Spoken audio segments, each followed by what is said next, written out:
नहीं, मैं हार नहीं मानूंगी। मुझे रोक नहीं सकते। गहरे नीले समुद्र की गहराइयों में एक सुंदर जल परी रहती थी जिसका नाम मीरा था। उसकी चमकदार नीली पूंछ और सुनहरे बाल समुद्र में किसी जादू से कम नहीं लगते थे। मैं मीरा हूँ और ये मेरे दोस्त है। हाय केकड़े, तुम भी खेलना चाहते हो? वाह डॉल्फिन, चलो साथ रहते हैं। मुझे अपने दोस्तों के साथ बहुत पसंद है।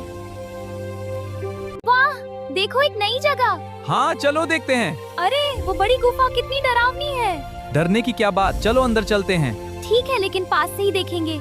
गुफा के अंदर से अजीब सी आवाजें आ रही थीं। मीरा को थोड़ा डर लगा, लेकिन उसकी जिज्ञासा उससे ज्यादा थी। वह धीरे धीरे गुफा के अंदर चली गई। जैसे ही वह अंदर पहुंची, अचानक एक विशाल समुद्री सांप उसके सामने आ गया। उसकी लाल चमकती आंखें और लंबा शरीर देखकर मीरा डर से कांप उठी। बचाओ! मुझे छोड़ दो। नहीं, मैं हार नहीं मानूंगी। मुझे रोक नहीं सकते। अरे नहीं, मुझे छोड़ दो। बचाओ, कोई तो मदद करो। मीरा बहुत घबरा गई, लेकिन उसने हार नहीं मानी। अगर मैं डर के आगे झुक गई तो कभी बच नहीं पाऊंगी। मुझे लड़ना होगा। उसने हिम्मत जुटाई और लड़ी। तभी उसे अपनी जादुई आवाज याद आई। मीरा की आवाज में एक खास शक्ति थी जिससे वह समुद्र के सभी जीवों को बुला सकती थी। उसने अपनी पूरी ताकत से गाना शुरू किया। मेरी मधुर और जादुई आवाज पूरे समुद्र में गूंजने लगी। थोड़ी ही देर में मेरे दोस्त वहाँ पहुँच गए। छोटी मछलियाँ, केकड़े और मेरी सबसे अच्छी दोस्त डॉल्फिन, वे मेरी मदद के लिए आए। सांप ने आखिरी बार हमला किया, लेकिन इस बार हम पूरी ताकत से लड़ेंगे। हम सब मिलकर इसे गुफा से भगा देंगे। डॉल्फिन ने बिना देर किए सांप पर हमला कर दिया। छोटी मछलियां सांप के चारों ओर घूम घूम कर उसे परेशान करने लगीं और केकड़े उसके शरीर पर चढ़कर उसे चुभने लगे। सांप गुस्से में तिलमिला उठा और उसे अपनी पकड़ ढीली कर दी। जैसे ही मौका मिला, मीरा पूरी ताकत लगाकर खुद को सांप की कुंडी से छुड़ाया और तेजी से बाहर की ओर तैरने लगी। लेकिन सांप ने उसे छोड़ने का इरादा नहीं किया। वह गुस्से में उसके पीछे दौड़ा और आखिरी बार हमला करने की कोशिश की। इस बार मीरा अकेली नहीं थी, उसके सभी दोस्त उसके साथ थे। डॉल्फिन ने फिर से जोरदार हमला किया। हाँ, हमने सांप को हरा दिया। सांप ने आखिरी बार हमला किया, लेकिन इस बार हम पूरी ताकत से लड़ेंगे। हम सब मिलकर इसे गुफा से भगा देंगे। हाँ, हमने सांप को हरा दिया। सांप के जाते ही गुफा में शांति छा गई। मैंने राहत की सांस ली और अपने दोस्तों को गले लगा लिया। हाँ, हम सब बहुत खुश हैं। हाँ, हमने मिलकर एक बड़े खतरे को हरा दिया। बहुत अच्छे दोस्त। उस दिन के बाद मीरा ने एक बड़ी सीख सीखी कि चाहे मुश्किल कितनी भी बड़ी क्यों न हो, अगर हिम्मत और सच्चे दोस्त साथ हों, तो हर खतरे को हराया जा सकता है। अब मीरा पहले से ज्यादा बहादुर हो गई थी। वह फिर से अपने समुद्र में खुशी खुशी रहने लगी, लेकिन इस बार उसके अंदर एक नया आत्मविश्वास था। उसे पता था कि आने वाले किसी भी रोमांच का वो डटकर सामना कर सकती है। गहरे नीले समुद्र की गहराइयों में एक सुंदर जल परी रहती थी जिसका नाम मीरा था। उसकी चमकदार नीली पूंछ और सुनहरे बाल समुद्र में किसी जादू से कम नहीं लगते थे।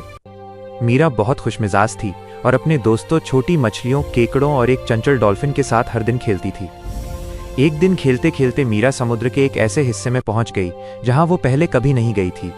वहां एक बड़ी अंधेरी गुफा थी जो देखने में डरावनी लग रही थी। गुफा के अंदर से अजीब सी आवाजें आ रही थीं।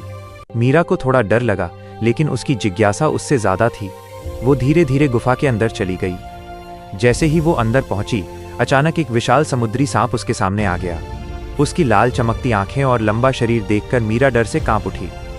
इससे पहले कि वो कुछ समझ पाती, सांप ने उसे अपनी मजबूत कुंडली में जकड़ लिया और गुफा के एक कोने में कैद कर लिया। मीरा बहुत घबरा गई, लेकिन उसने हार नहीं मानी। उसने सोचा कि अगर वो डर के आगे झुक गई तो कभी बच नहीं पाएगी। तभी उसे अपनी जादुई आवाज याद आई। मीरा की आवाज में एक खास शक्ति थी जिससे वो समुद्र के सभी जीवों को बुला सकती थी। उसने अपनी पूरी ताकत से गाना शुरू किया। उसकी मधुर और जादुई आवाज पूरे समुद्र में गूंजने लगी। थोड़ी ही देर में उसके दोस्त, छोटी मछलियां, केकड़े और उसकी सबसे अच्छी दोस्त डॉल्फिन उसकी मदद के लिए वहां पहुंच गए। डॉल्फिन ने बिना देर किए सांप पर हमला कर दिया। छोटी मछलियां सांप के चारों ओर घूम घूम कर उसे परेशान करने लगीं और केकड़े उसके शरीर पर चढ़कर उसे चुभने लगे। सांप गुस्से में तिलमिला उठा और उसने अपनी पकड़ ढीली कर दी। जैसे ही मौका मिला, मीरा ने पूरी ताकत लगाकर खुद को सांप की कुंडली से छुड़ाया और तेजी से बाहर की ओर तैरने लगी। लेकिन सांप ने उसे छोड़ने का इरादा नहीं किया। वो गुस्से में उसके पीछे दौड़ा और आखिरी बार हमला करने की कोशिश की। इस बार मीरा अकेली नहीं थी, उसके सभी दोस्त उसके साथ थे। डॉल्फिन ने फिर से जोरदार हमला किया और बाकी जीवों ने मिलकर सांप को इतना परेशान कर दिया कि वो डरकर गुफा से भाग गया। सांप के जाते ही गुफा में शांति छा गई। मीरा ने राहत की सांस ली और अपने दोस्तों को गले लगा लिया। सभी बहुत खुश थे कि उन्होंने मिलकर एक बड़े खतरे को हरा दिया। उस दिन के बाद मीरा ने एक बड़ी सीख सीखी कि चाहे मुश्किल कितनी भी बड़ी क्यों ना हो, अगर हिम्मत और सच्चे दोस्त साथ हों तो हर खतरे को हराया जा सकता है। अब मीरा पहले से ज्यादा बहादुर हो गई थी। वो फिर से अपने समुद्र में खुशी खुशी रहने लगी, लेकिन इस बार उसके अंदर एक नया आत्मविश्वास था। उसे पता था कि आने वाले किसी भी रोमांच का वो डटकर सामना कर सकती है। मैं मीरा हूँ और ये मेरे दोस्त है। हाय केकड़े, तुम भी खेलना चाहते हो? वाह डॉल्फिन, चलो साथ रहते हैं। मुझे अपने दोस्तों के साथ बहुत पसंद है।